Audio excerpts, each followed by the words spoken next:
Hi all, have you ever collected native plant seeds and scattered them all about and waited forever and then never saw anything come of it? Well, we have, and a couple years ago I decided to do an experiment and try to at least eliminate some variables such as rodents eating the seeds and so forth. So I tried making a little box out of hardware cloth and putting bloodroot seed in those, burying them in the ground along one of our nature trails, and marking them so I didn't lose track of where they were, and then didn't do anything and basically forgot about it. And then the next year, lo and behold, there were a ton of, I don't know, probably dozens of bloodroot germinated. So that was awesome. And so not only do you eliminate with that system some possibility of rodents eating the seeds, but also you don't forget where they are.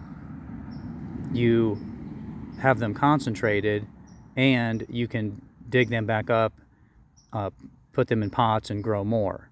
So it's kind of a basically in place propagation system, which I'm sure isn't something I'm inventing here, but this is the way I'm doing it.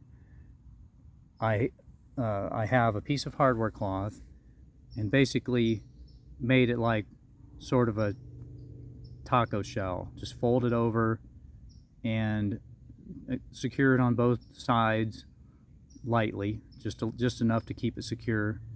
And I have a marker made out of a spout, what do you call that?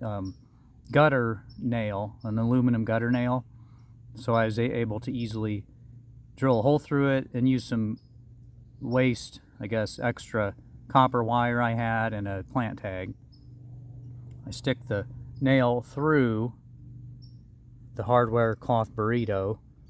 This is 1/2 inch hardware cloth, so the openings are 1/2 inch by 1/2 inch. That should keep rodents out. And there's my burrito. So now what? I'm gonna crumble enough soil and put it back in here so that when I put the seeds down, they don't fall, they don't end up underneath the underside of the burrito, because then they wouldn't be protected from rodents. So I'm basically putting soil back in a little bit into the burrito.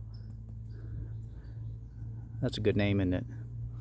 Makes you feel hungry. But so now I'm going to take the seeds. These are red elderberry, which is a native shrub. I think it's Sambucus racemosa. And I'm going to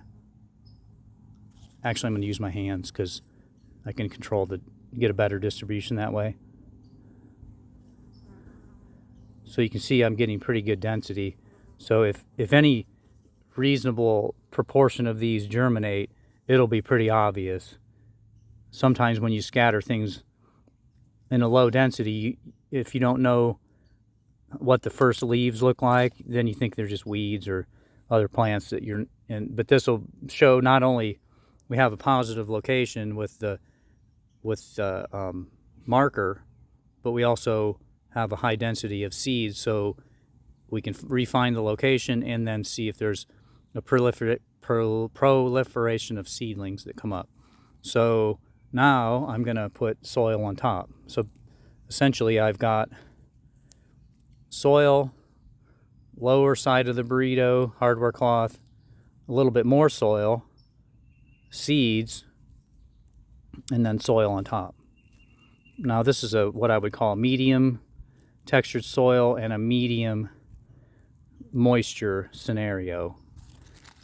A lot of plants have, people might say, oh, they're wet to dry or dry to moist, blah blah blah.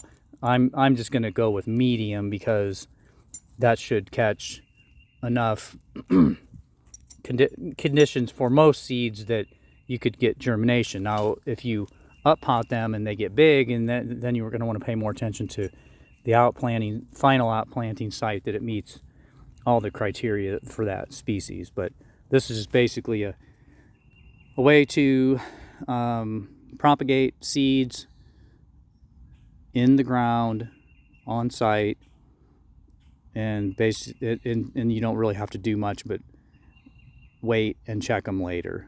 And that's what we shall do, and we'll give you an update next year.